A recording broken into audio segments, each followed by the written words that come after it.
yang terkasih, pada tahun ini Tuhan menganugerahkan kepada kita orang-orang yang telah pilihannya untuk mengambil bagian dalam tugas penggembalaan umat secara khusus di Keuskupan Wetabula.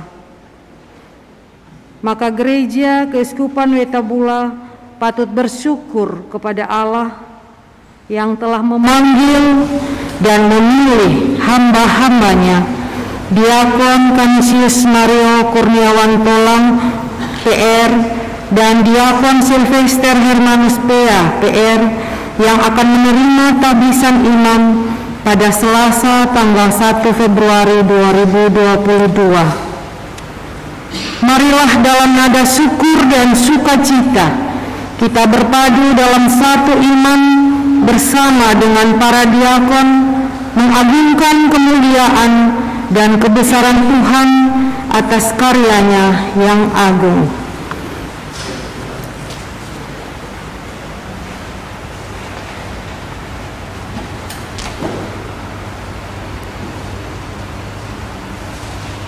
Umat mohon berdiri.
Dalam nama Bapa dan Putra dan Roh Kudus.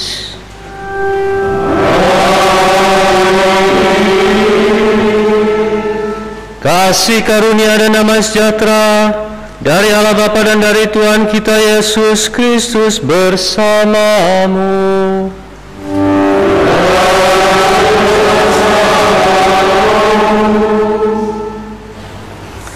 Sebelum kita melanjutkan Triduum hari kedua ini, marilah kita meriksa batin kita masing-masing, serta mohon ampun atas segala dosa kita, agar kita pantas dan layak untuk mengikuti perayaan ini.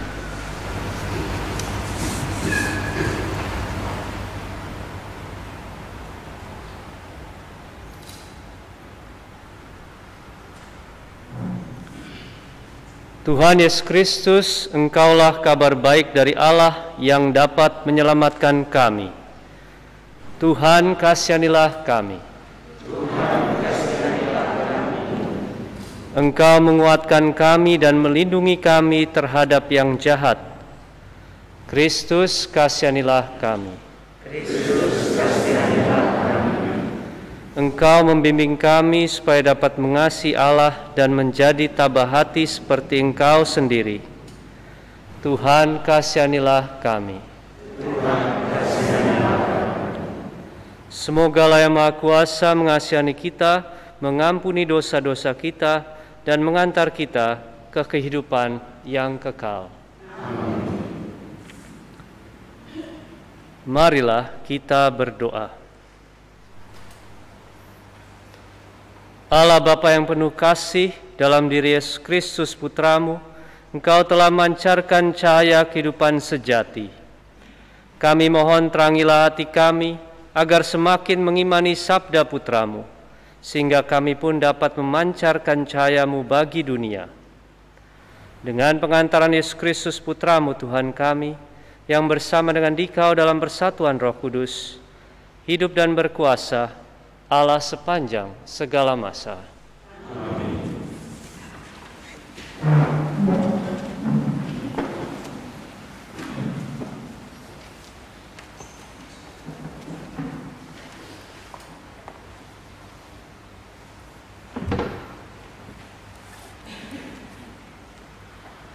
Bacaan dari surat Rasul Paulus kepada jemaat di Efesus. Kamu dahulu sudah mati karena pelanggaran-pelanggaran dan dosa-dosamu. Kamu hidup di dalamnya karena kamu mengikuti jalan dunia ini, karena kamu mentaati penguasa kerajaan angkasa, yaitu roh yang sekarang sedang bekerja di antara orang-orang durhaka. Sebenarnya dahulu kami semua juga terhitung di antara mereka ketika kami hidup di dalam hawa nafsu daging dan menuruti kehendak daging dan pikiran kami yang jahat. Pada dasarnya kami adalah orang-orang yang harus dimurkai sama seperti mereka yang lain. Tetapi Allah yang kaya dengan rahmat, oleh karena kasih-Nya yang besar yang dilimpahkannya kepada kita, telah menghidupkan kita bersama-sama dengan Kristus, sekalipun kita telah mati oleh kesalahan-kesalahan kita. Oleh kasih karunia kamu diselamatkan. Dan di dalam Kristus Yesus Ia telah membangkitkan kita juga dan memberikan tempat bersama-sama dengan Dia di sorga, supaya pada masa yang akan datang Ia menunjukkan kepada kita kekayaan kasih karunia-Nya yang melimpah-limpah sesuai dengan kebaikan-Nya terhadap kita dalam Kristus Yesus. Sebab karena kasih karunia kamu diselamatkan oleh iman. Itu bukan hasil usahamu, tetapi pemberian Allah. Itu bukan hasil pekerjaanmu. Jangan ada orang yang memegahkan diri. Karena kita ini buatan Allah, diciptakan dalam Kristus Yesus untuk melakukan pekerjaan baik yang dipersiapkan Allah sebelumnya. Ia mau supaya kita hidup di dalamnya. Demikianlah sabda Tuhan.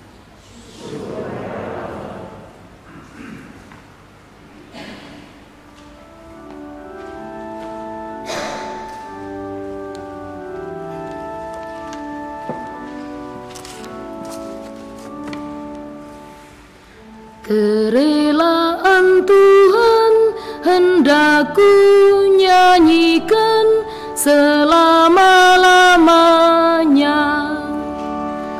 Kerelaan Tuhan hendak ku nyanyikan selama-lamanya.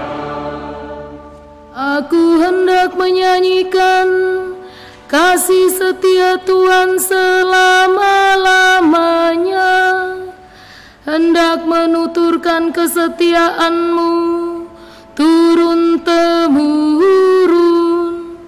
Sebab kasih setia-Mu dibangun untuk selama-lamanya. Kesetiaan-Mu tegak seperti langit.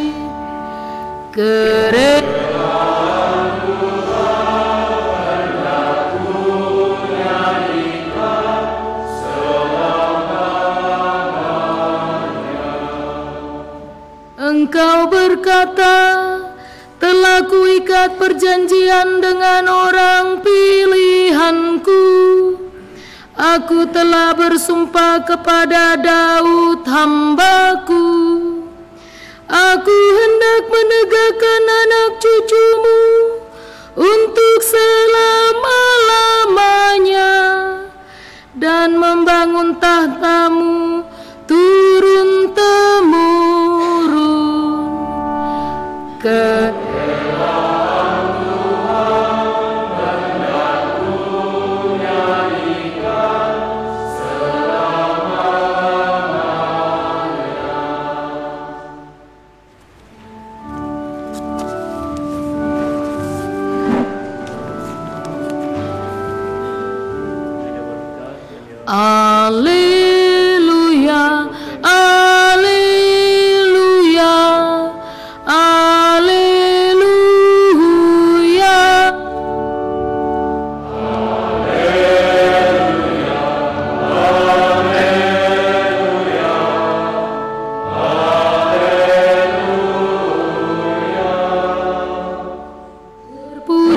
Engkau Bapa, Tuhan langit dan bumi. Sebab misteri kerajaan Kau nyatakan kepada kaum sederhana.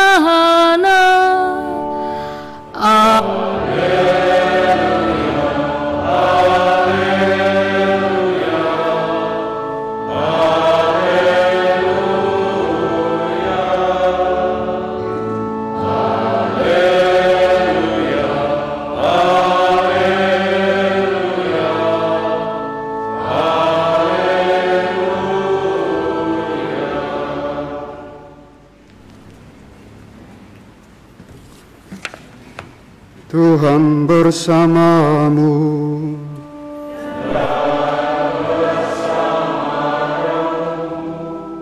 Inilah Injil suci menurut Lukas.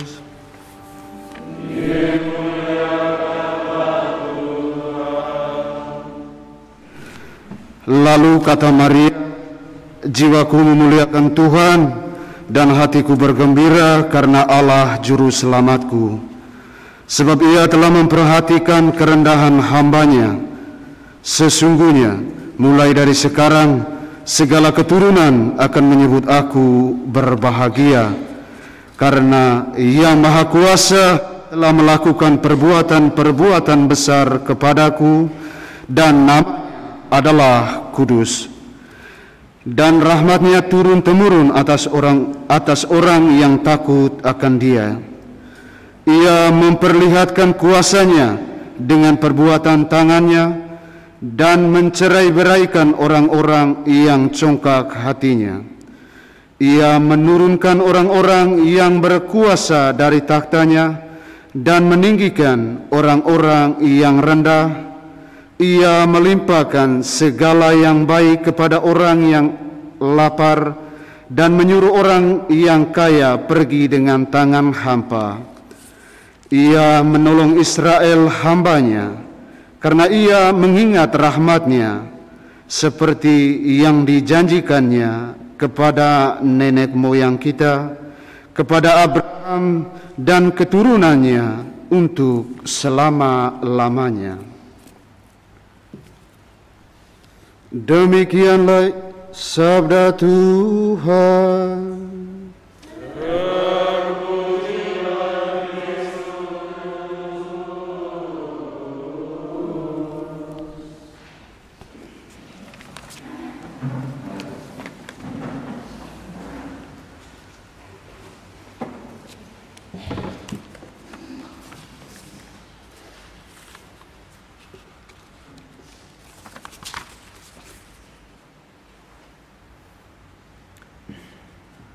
Kita bergembira bersama dua diakon kita pada hari Triduum yang kedua ini dengan menunjukkan juga dukungan kita untuk mereka dengan turut berdoa bersama mereka dan bacaan-bacaan suci hari ini, dan khususnya yang bacaan pertama, Santo Paulus ingin mengajak semua orang yang dipanggil Tuhan untuk pelayanan sabdanya itu untuk bersikap rendah hati, karena semuanya berasal dari Tuhan. Dan kita juga mendengar hal itu dalam Kidung Magnificat Maria, suatu seruan kerendahan hati dari diri Maria. Dan kalau kita melihat latar belakang, ada penantian, ada yang menunggu, dan menunggu itu kadang bisa membosankan dan menegangkan karena banyak hal di luar kendali kita.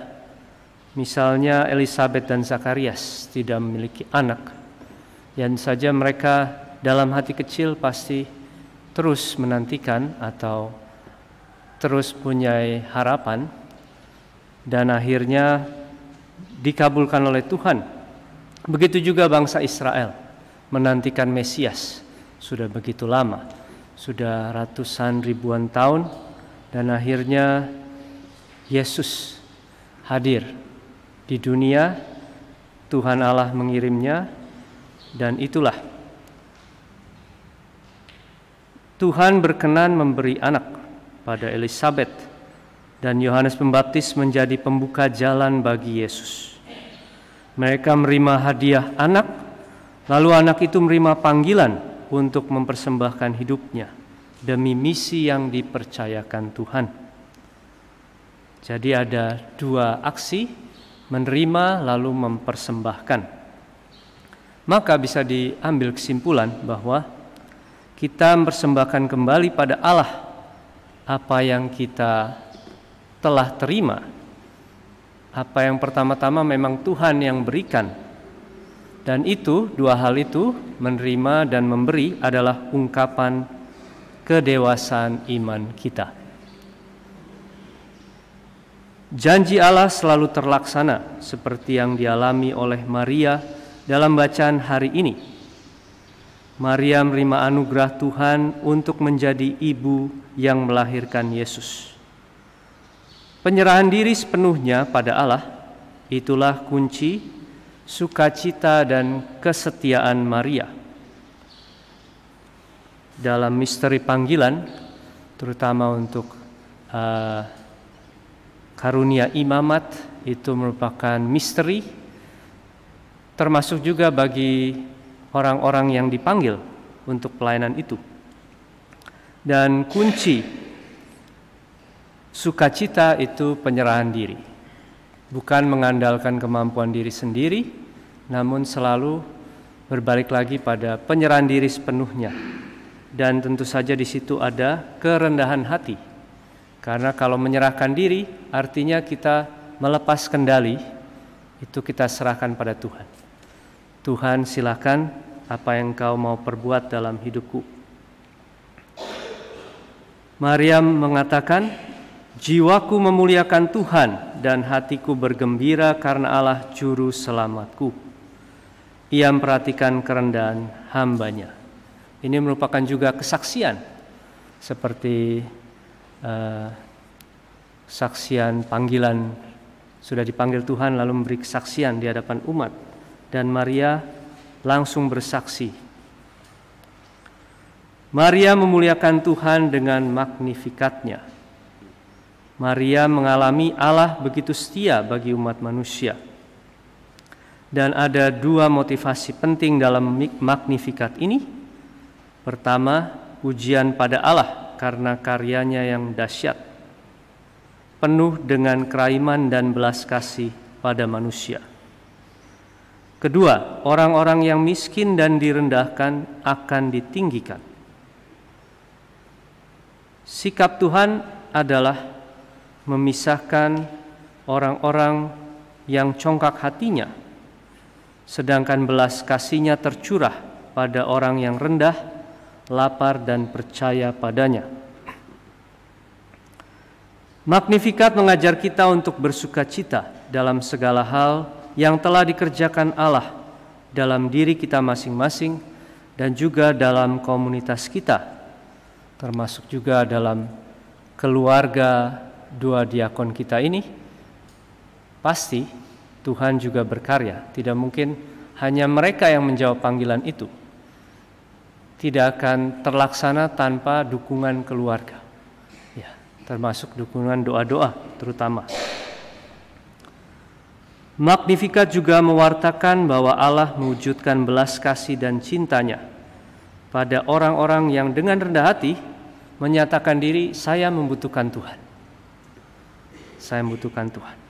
Walaupun panggilan ini adalah suatu hal yang membanggakan, istimewa, namun juga mengundang kita untuk tetap rendah hati. Dan pada hari kedua ini saya juga ingin mengusulkan, menawarkan dua tokoh yang mungkin bisa menjadi teladan bagi calon-calon imam kita ini. Yang pertama Yohanes Maria Vianney, tentu saja sebagai pelindung semua imam. Ya, bagaimana beliau bukan orang yang pertama-tama dianggap sebagai yang cocok untuk mendapat anugerah imamat. Ya, namun karena keyakinannya akan panggilannya itu dan tentu saja kerendahan hati, ya akhirnya menjadi tokoh yang selain terkenal memang membantu banyak umat Allah. Dan yang namanya ditabiskan itu ditabiskan untuk umat. Yang kedua, saya mau menawarkan tokoh Yohanes Bosco. Ya, beliau seorang imam projo yang mendirikan Kongregasi STB dan berkarya untuk anak muda. Ya, karena dulu imam projo minta izin pada Bapak Uskup untuk berkarya untuk anak-anak muda terlantar. Dan kalau dipikir memang anak muda itu masa depan gereja, dimanapun gereja atau stasi itu berada, masa depan ada di tangan anak muda. Bahkan Paus kita Fransiskus mengatakan anak muda adalah gereja saat ini, ya, the now of the church. Jadi bukan masa depan lagi. Kalau memperhatikan anak muda berarti memperhatikan gereja. Kalau tidak memperhatikan anak muda, tidak memperhatikan gereja. Ya.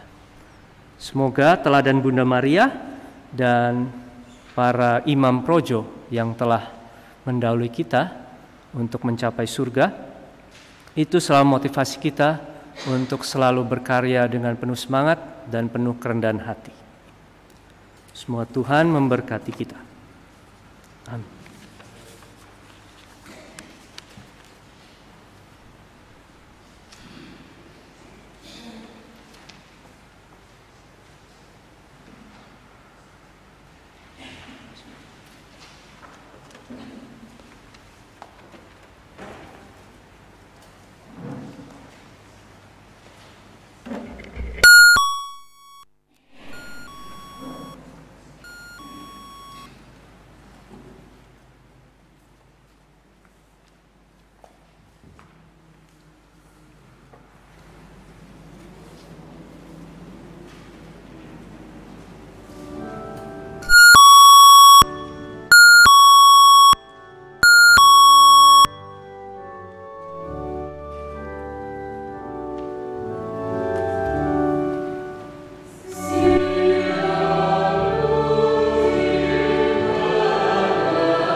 Doa untuk para diakon yang akan ditahbiskan.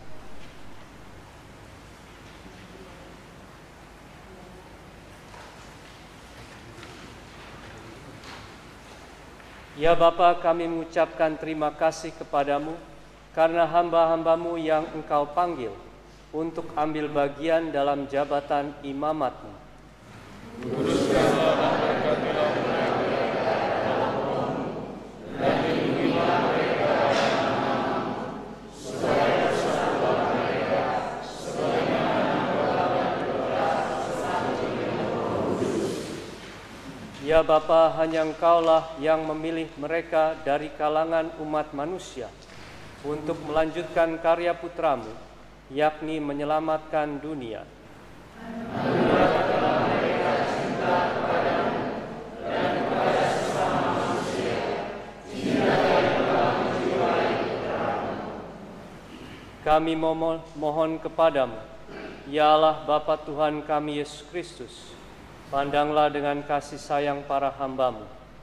Berikanlah mereka roh penasihat dan penghibur, serta teguhkanlah mereka di dalam rahmat-Mu. Kami mohon semoga mereka bersama Rasul Paulus dapat berkata, bukanlah Tuhan yang hidup, melainkan Kristus hidup di dalam nama-Mu. Tuhan kami Yesus Kristus telah bersabda, makanlah roti ini dan minumlah anggur ini hingga aku datang kembali. Semoga Ia tetap menyertai hamba-hamba-Mu yang memimpin kami umat-Mu, bila mana kami merayakan kenangan akan sengsara, wafat, dan kebangkitannya.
Aku akan mengembalakan domba-dombaku, domba yang hilang akan kucari, yang tersesat kuantar pulang.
Tertindak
akan menggembalakan domba-domba-Mu.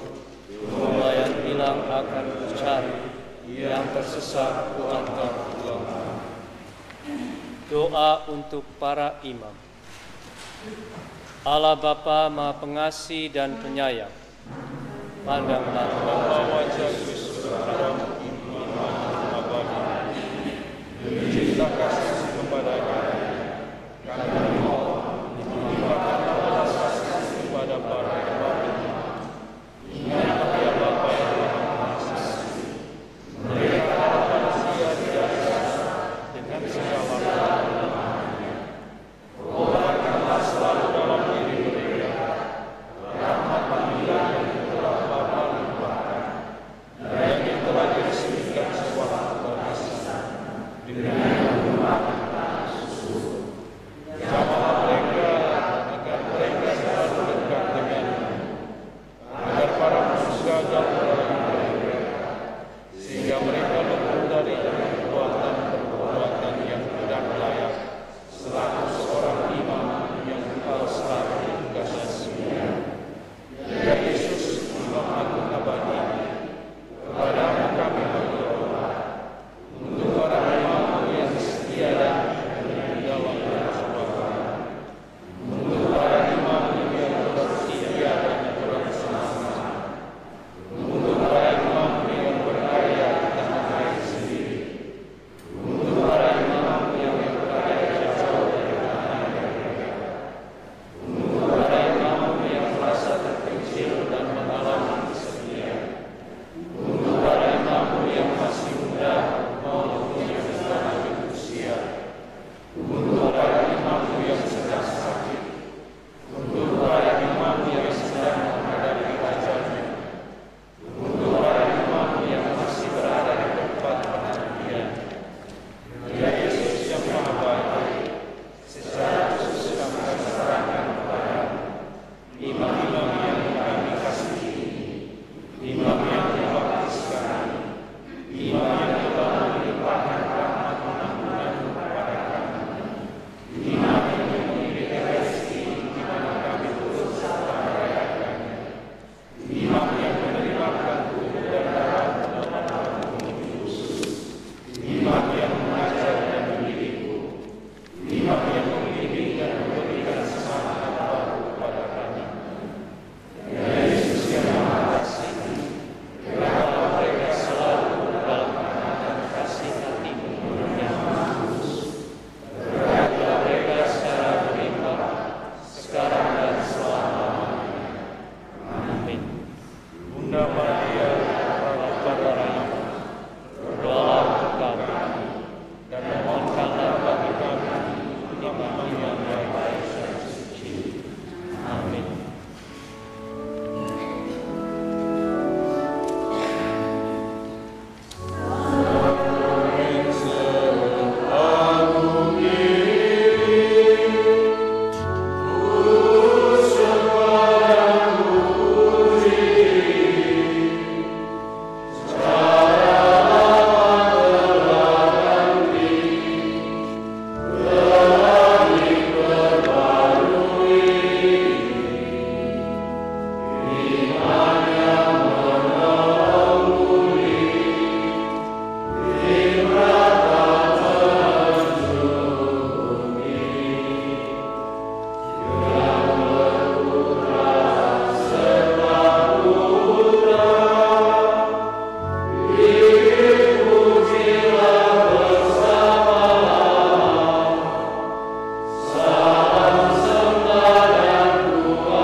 Engkau telah memberi kami roti surgawi.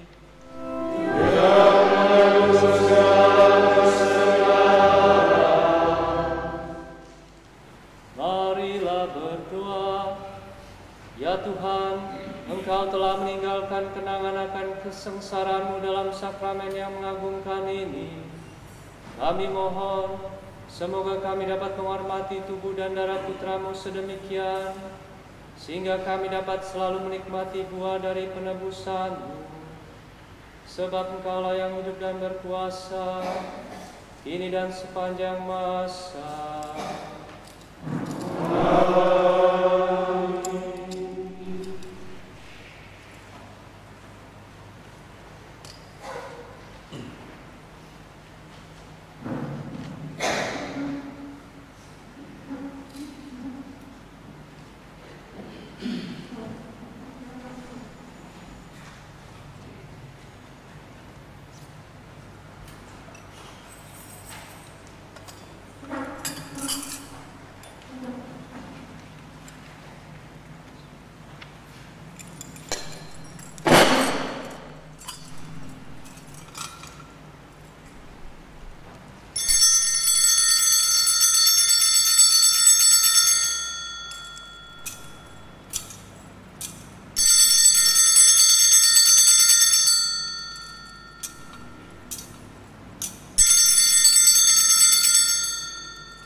Terpujilah Allah.